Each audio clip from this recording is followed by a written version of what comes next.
నేను మిమ్మల్ని ఛానల్‌కి సబ్స్క్రైబ్ చేసుకోమంటలేదు. సబ్స్క్రిప్షన్ నుంచి వచ్చే డబ్బులు కూడా మేము తీసుకోవట్లేదు. మేము అడిగేది ఒకటే. మీ రాశి ఏంటో కామెంట్ చేయండి. ఆ రాశి మీద వీడియోలు చేస్తాం. నాది మేషరాశి, నాది మిథున రాశి, నాది కర్కాటక రాశి, నాది మీన రాశి, నాది వృషభ రాశి. ఇట్లా మీరు కామెంట్ చేయండి. మీరు ఏ రాశి ఎక్కువ పేర్లు వస్తే ఆ రాశి మీద వీడియోలు ఎక్కువగా చేస్తాను నేను. సో దయచేసి మిస్ అవ్వకుండా కామెంట్ చేయండి. మీరు ఇచ్చే ఒక్క కామెంట్ మా టీంకి కొండంత బలం అని గుర్తుపెట్టుకోండి. కనీసం 200 కామెంట్స్ టార్గెట్ పెట్టుకున్నాం. కామెంట్ ఇచ్చేసి వీడియో చూడడం కంటిన్యూ చేయండి. మార్చి 23 సోమవారం నాడు రాశి ఫలాలు చాలా ఇంట్రెస్టింగ్గా కనిపిస్తున్నాయని చెప్పుకోవచ్చు. అయితే పంచాంగ విశేషాలు కూడా చాలా ఆసక్తికరంగా ఉన్నాయని చెప్పుకోవాలి. ఈరోజు పంచమి తిథి సాయంత్రం వరకు ఉండి ఆ తర్వాత షష్ఠి రాబోతుంది. ఈరోజు సాయంత్రం నుంచి నక్షత్రం విషయానికి వస్తే కృతిక రాత్రి వరకు ఉండే పరిస్థితి కనిపిస్తుంది. సోమవారం నాడు కృతిక నక్షత్రం రావడం వల్ల స్థిర యోగం ఏర్పడుతుంది. ఇది మిశ్రమ ఫలితాలను ఏర్పరుస్తుంది. కొన్ని పనులు బాగుంటాయి, మరికొన్ని పనుల్లో ఇబ్బందికర పరిస్థితి రావచ్చు. అందుకే ఏదైనా పని మీద మీరు బయటికి వెళ్ళేటప్పుడు 2 పాల చుక్కలు నోట్లో వేసుకోవడం లేదా అద్దంలో ముఖం చూసుకోవడం కనుక చేస్తే మీకే మంచిది.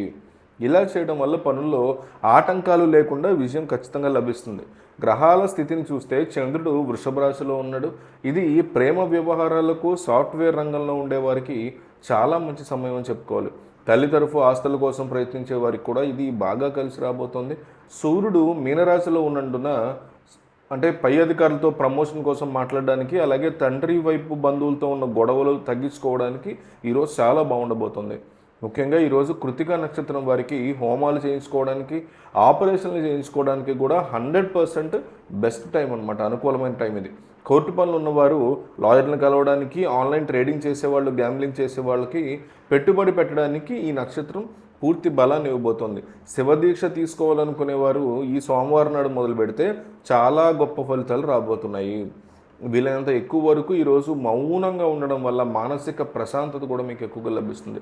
ఇంటి దగ్గర బోరింగ్ పనులు చేయించుకోవడానికి, అగ్ని సంబంధిత పనులు మొదలు పెట్టడానికి కూడా ఈరోజు బ్రహ్మాండమైనటువంటి రోజు చక్కగా మొదలు పెట్టుకోవచ్చు. ద్వాదశ రాశుల వారి యొక్క వ్యక్తిగత ఫలితాలు చూస్తే మేషరాశి వాళ్ళకి వృత్తిపరంగా మంచి డబ్బు వచ్చే పరిస్థితి కనిపిస్తుంది. ఏదైనా పని చేసేటప్పుడు మేషరాశి వారు అందులో లాభం కనిపిస్తుంది. కొత్త విషయాల గురించి చర్చలు జరపడానికి కూడా ఇది చాలా మంచి సమయం. వృషభ రాశి వారికి కూడా ధనలాభం క్లియర్గా కనిపిస్తోంది. ఈరోజు కొత్త వస్తువులు కొనుగోలు చేయడానికి వీరు ఆసక్తి చూపించే అవకాశం ఉంది. మిథున రాశి వారికి ఆదాయ మార్గాలు పెరుగుతాయి. పనులన్నీ అనుకున్నట్టుగా పూర్తయి మనసు చాలా ఉత్సాహంగా ఉంటుంది. కర్కాటక రాశి వారికి కొన్ని పనుల్లో వ్యతిరేకత ఎదురవ్వచ్చు. ఇతరుల మాటల్ని పట్టించుకోకుండా తమ పని తాము చేసుకోవడం చాలా మంచిది. వీరికి సామాన్యమైన లాభాలు మాత్రమే ఉంటాయి. కొంతమంది వీరి గౌరవానికి బంధం కలిగించాలని చూస్తారు కాబట్టి చాలా జాగ్రత్తగా ఉండడం మంచిది. సింహరాశి వారికి ధనలాభం ఉన్నప్పటికీ ఆరోగ్యం విషయంలో మాత్రం ప్రత్యేక శ్రద్ధ ఖచ్చితంగా తీసుకోవాల్సి ఉంటుంది. ప్రయాణాలు చేసే అవకాశం క్లియర్ కట్గా సింహరాశి వారికి కనిపిస్తుంది. కన్యారాశి వారు కూడా ఆరోగ్యపరంగా కొన్ని ఇబ్బందులు పడవచ్చు. కాబట్టి సరైన సమయానికి ఫుడ్ తినటం, నిద్రపోవడం అనేది కన్యారాశి వారికి చాలా ఇంపార్టెంట్. సమస్యలు ఉన్నా కూడా సమయస్ఫూర్తితో కన్యారాశి వాళ్ళు దాంట్లో నుంచి బయటపడతారు. తులారాశి వారికి డబ్బు వస్తున్నట్టే వచ్చి మళ్ళీ ఖర్చు అయ్యే ప్రమాదం ఉంది కాబట్టి ఖర్చుల విషయంలో జాగ్రత్తగా చూసుకుని అడుగులు వేయండి. వృశ్చిక రాశి వారికి అప్పులు తీర్చడానికి మార్గాలు కనిపిస్తాయి. పనుల్లో ఉత్సాహం పెరుగుతుంది. ఇవన్నీ కూడా ఉంటాయి. ధనుసు రాశి వాళ్ళు ఇంట్లో ఉన్నటువంటి చాలా సమస్యల్ని ఎదుర్కోవాల్సి రావచ్చు.